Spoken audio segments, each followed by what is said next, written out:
What if I told you there was a night when fire bowed in surrender, a night when the boundary between heaven and earth grew thin, a night when a kingdom's pride clashed against the presence of God himself, a night when the impossible walked among flames? This is not mythology, not symbolism, not poetic exaggeration. This is recorded history. This is the night God walked into fire, the night the world saw the fourth man.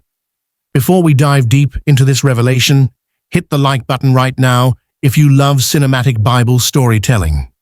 It helps YouTube push this video to more people who need this word. Babylon, the crown of empires, walls as high as mountains, gates wide enough for 6 chariots to race side by side, river canals cutting through shining palaces, temples carved with winged lions and golden idols, and above it all, Nebuchadnezzar, king of kings, but only in his own eyes. Power had not merely corrupted him, it had intoxicated him, and in his throne room, something began to grow, a hunger not just for obedience, but for worship.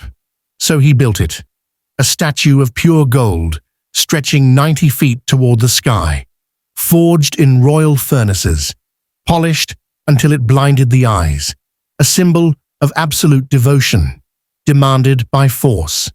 Then came the decree, a command carried by heralds across deserts, mountains, villages, and cities. When you hear the music, you bow, but if you refuse, you will be thrown into a blazing furnace. This wasn't religion. This wasn't ceremony. This was control, enforced by fear. On the plain of Dura, thousands gathered, from nobles in jeweled robes to slaves trembling at the edge of the crowd. Trumpets shimmered in the heat. Drums pounded like a heartbeat of fear. Guards with spears stood like iron statues. And when the music sounded, a great sweeping wave of motion rolled across the plain. The entire empire fell to its knees, except for 3 men, Shadrach, Meshach, Abednego, exiles, servants of Yahweh. Surrounded by thousands bowing, they stood like 3 pillars carved from conviction itself. Their refusal did not whisper. It thundered across the plain. Officials froze. Onlookers gasped. Reporters of the king hurried away like serpents with news in their mouths. These men were not rebels. They were loyal administrators in Babylon. They served faithfully. They honored authority. But when authority demanded worship, their loyalty ended. They were dragged before Nebuchadnezzar, their hands bound, guards flanking them like predators. The king descended from his throne, his steps slow, simmering with insult. "Is it true," he thundered, "that you do not bow to my gods, that you refuse my image?" He leaned in, eyes burning like coals. "I will give you one more chance. Bow, and you live. Refuse, and you burn alive. And what God," he smirked, "can deliver you from my hand?" The question was meant to crush hope. Instead, it opened the door to the greatest miracle Babylon would ever witness. The 3 Hebrews exchanged a glance, not fear, but agreement. Then they answered, "O King, we do not need to defend ourselves before you. The God we serve is able to deliver us, and he will deliver us. But even if he does not, we will not bow." Those words were not spoken with arrogance, not with defiance, but with calm certainty. Even if he does not, faith that does not negotiate, faith that does not bargain, faith that stands even when rescue is uncertain. Nebuchadnezzar exploded with fury. "Heat the furnace, 7 times hotter, bind them, throw them in." The furnace roared like a beast awakened. Flames lashed the sky, heat warped the air, metal glowed red. Guards shielded their faces, stepping back in fear. Yet Shadrach, Meshach, and Abednego stood steady, bound but unbent. The soldiers who escorted them, the strongest in the empire, dropped dead instantly as the flames leapt outward. And still, the 3 Hebrews were pushed into the inferno. The doors slammed. Silence fell. That should have been the end. But heaven was not done. The moment their bodies hit the flame, everything changed. No pain, no burning, no death.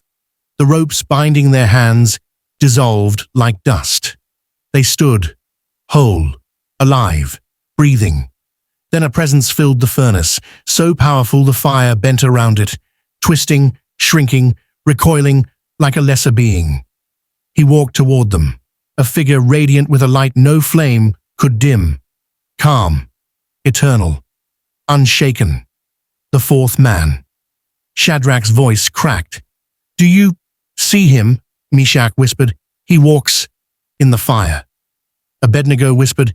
"He looks like the Son of God." He said nothing. He didn't need to. His presence was the message. The fire had no authority here. The flames could not harm what God was touching. The furnace had become a sanctuary. Meanwhile, Nebuchadnezzar leaned forward, face pale. "Wait," his voice broke. "Didn't we throw 3 men into the fire?" "Yes, Your Majesty," the officials whispered. "Then why?" He stumbled backward, pointing, trembling. "Why do I see 4 walking freely, unbound? And the 4th looks like a son of the gods." The entire royal court gasped. Some fell to their knees. Others covered their faces. The king who threatened heaven now trembled before it.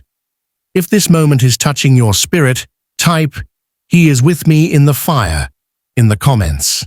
Your testimony may strengthen someone right now. Nebuchadnezzar shouted, "Shadrach, Meshach, Abednego, servants of the Most High God, come out." And they walked out, not limping, not weakened, not shaking, whole. The crowd leaned in. Such silence had never been heard in Babylon. Their clothes untouched, their hair unburned, their skin unscarred. Then came the most shocking detail. They didn't even smell like smoke. The fire had no claim on them, no trace, no evidence, no mark. Nebuchadnezzar raised his hands. "Blessed be the God of these men, for no other God can save like this."